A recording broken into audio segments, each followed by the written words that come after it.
B'investiment ta' iżjed minn €900,000 ġie inawgurat ir-restawr ta' ġnien Belvedere fil-Marsa. Dan ġie inawgurat mill-Ministru għall-Ambjent u l-Ippjanar Aron Farrugia. Il-Ministru saħaq kif dan il-ġnien irid jinżamm fl-aħjar stat anke fi żmien li ġej.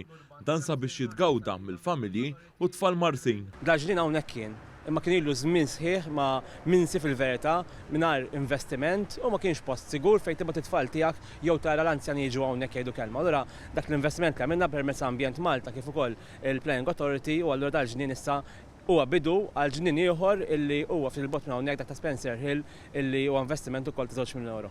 Is-Sindku tal-Marsa faħħar dan l-investiment li qal kif dan huwa pulmun aħdar viċin triq arterjali dik ta' triq Diċembru 13.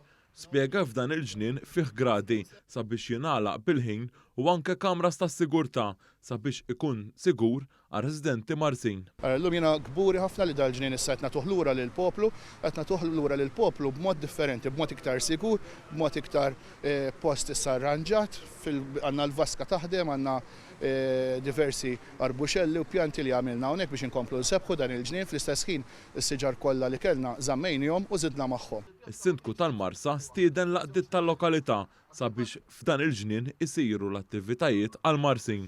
Il-kap żguttiv tal-Awtorità tal-Ippjanar Martin Saliba għal kif mit-€1,000 minn dan l-investiment seħħ permezz ta' fondi mill-awtorità. Id-Direttur ta' Ambjent Malta, Josien Muscat, spjegat kif dan il-ġnien tranġa il-ġibjun sabiex iżomm l-ilma tax-xita u anke passaġġi. Intqal kif is-siġar li kien hemm f'dan il-ġnien baqgħu hemmhekk u magħhom tħawlu 750 siġra u arbuxelli.